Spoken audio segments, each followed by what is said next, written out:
Assalamualaikum warahmatullahi wabarakatuh.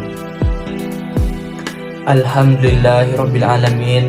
Asyhadu an la ilaha illallah wahdahu la syarikalah wa asyhadu anna Muhammadan abduhu wa rasuluh la nabiyya ba'da. Amma ba'du. Awalan hayya bina naskuru ilallahi azza wa jalla alladzi qad a'tana ni'matan katsiratan hatta nastati'a an najtami fi hadzal makan insyaallah barakah. Salatan wa salaman la nansa ila an nusila nabiyuna Muhammad sallallahu alaihi wasallam bilafzin Allahumma shalli ala sayyidina Muhammad wa ala ali sayyidina Muhammad. Thayyib Ismauli Enggal Prayogi Rok Muntasjil Mi'ah Wahid wa Sab'un. Baik, di sini saya akan menjelaskan tentang hadis Tarbawi yang mana pada materi kali ini ialah berjudul tentang anjuran bersiwak. Hadis kelima tentang anjuran bersiwak. Baik, langsung saja. Bismillah. Hadis Abu Hurairah radhiyallahu anhu qala anin Nabi sallallahu alaihi wasallam qala laula an asyqa 'alal mu'minin wa fi hadis Zuhairin 'alal ummati la amartahum bisiwaki inda kulli salatin. Hadis rawahu Bukhari wa Muslim wa Tirmizi wa Nasa'i wa Abu Daud wa Ibnu Majah wa Ahmad wa Malik wa Darimi. Baik, terjemahan hadis di atas ialah hadis yang disampaikan oleh Abu Hurairah radhiyallahu anhu dari Nabi Muhammad SAW.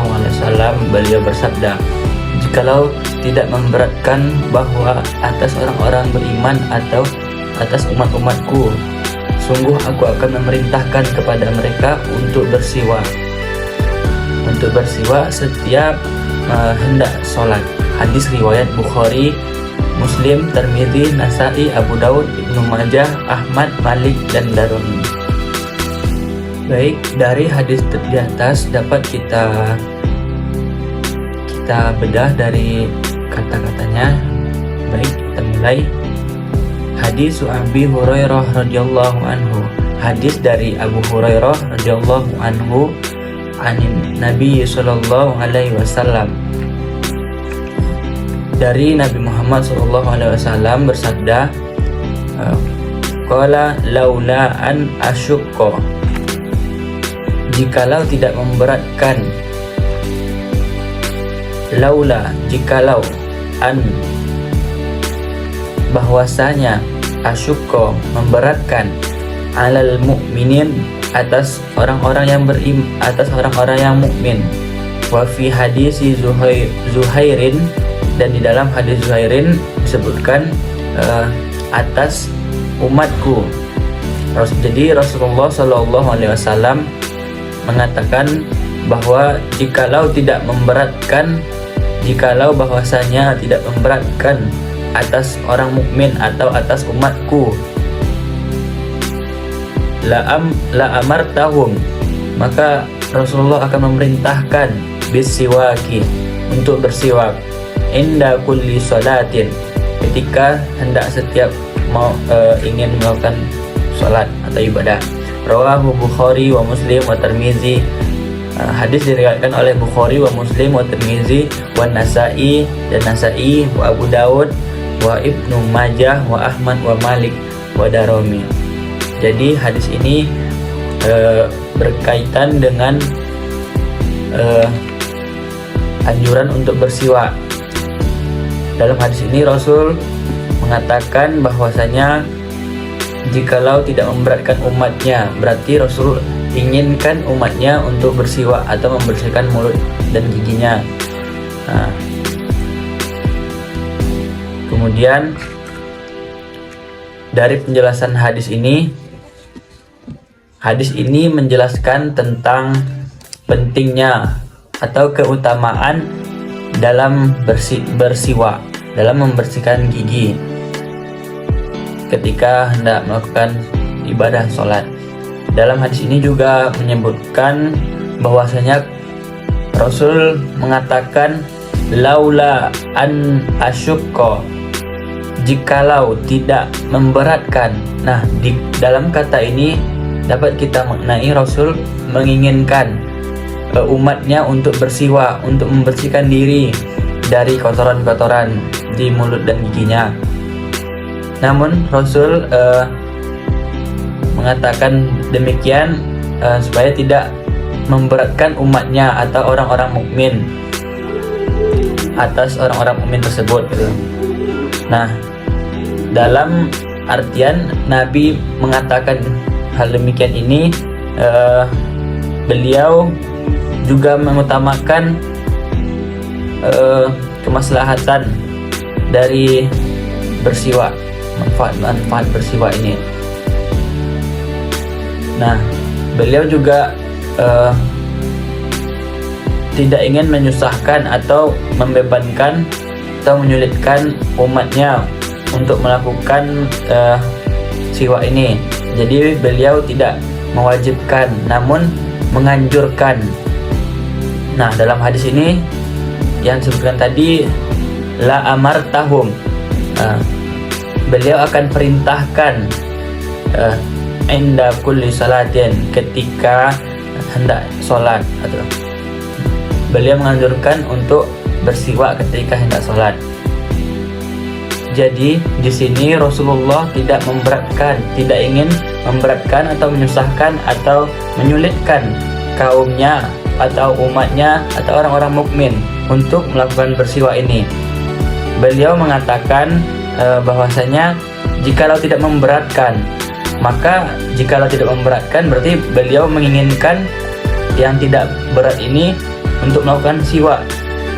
La amartahum bisiwak, niscaya aku akan memerintahkan kepada mereka atau kaumnya untuk bersiwak atau menggosok gigi serta membersihkan gigi dan mulutnya.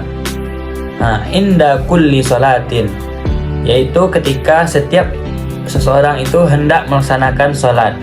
Maksudnya di sini Nabi sangat memperhatikan kemaslahatan, kepentingan serta manfaat dari bersiwak ini. Nah, jadi Nabi mempertimbangkan bahwasanya siwak ini berat apa tidak dilakukan oleh umatnya dan kaum mukmin lainnya. Nabi mempertimbangkan bahwa jika yang memerintahkan berarti apa yang diperintahkan ini wajib. Jadi Nabi tidak memerintahkan melainkan menganjurkan.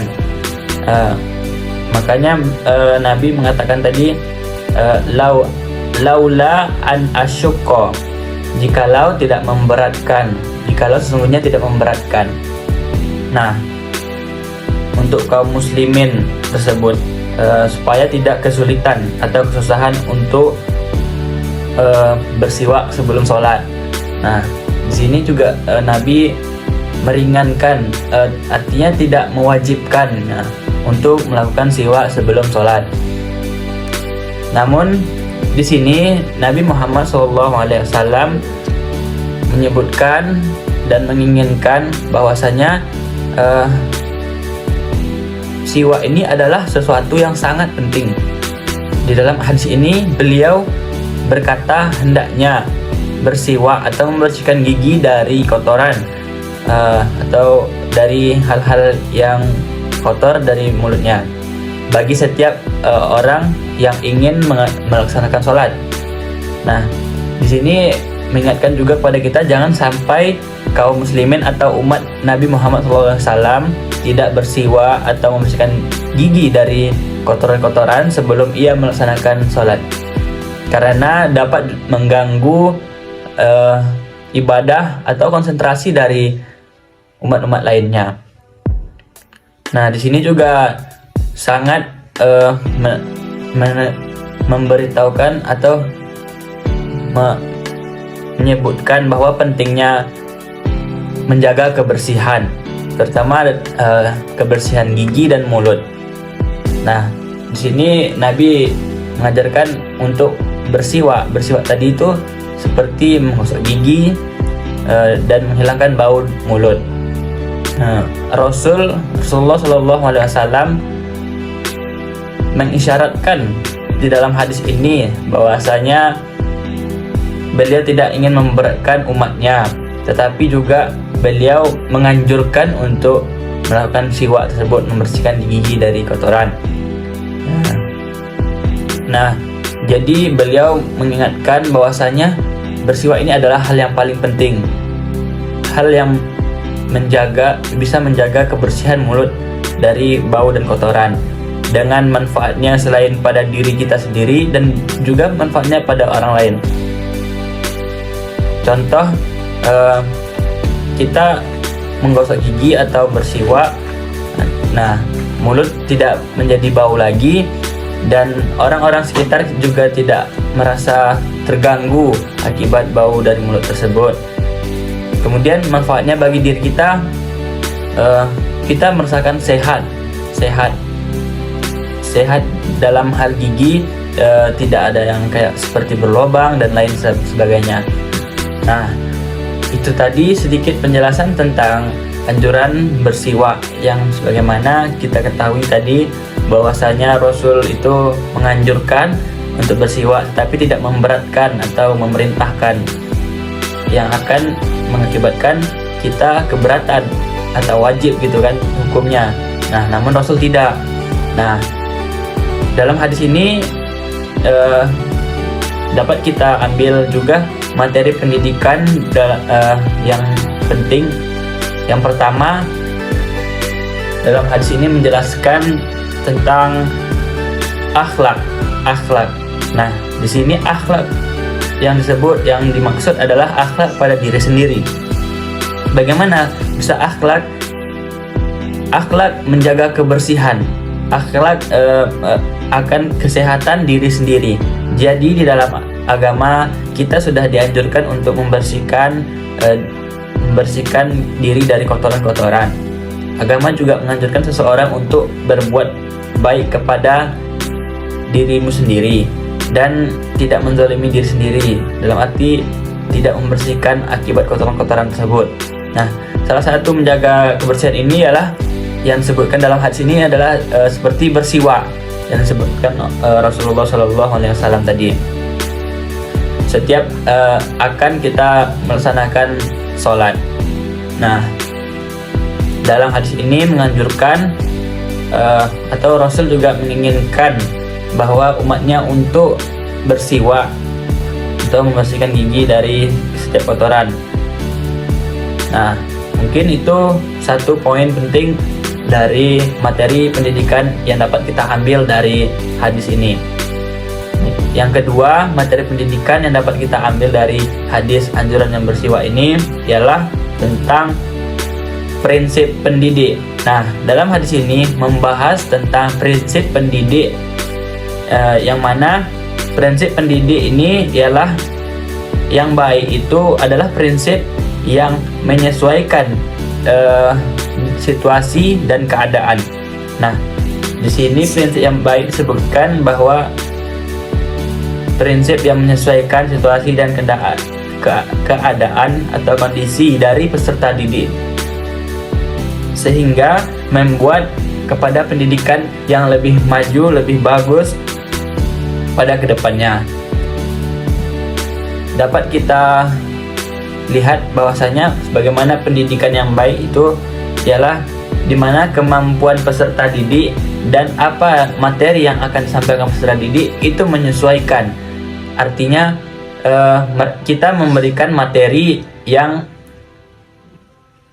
bisa dipahami oleh kemampuan peserta didik tersebut. Nah, jadi di dalam materi pendidikan yang kedua ini tentang prinsip pendidik ialah yang bagus tadi seperti itu. Artinya bisa menyesuaikan apa yang ingin disampaikan, apa bahan ajarnya, apa yang akan diterima oleh peserta didik tersebut.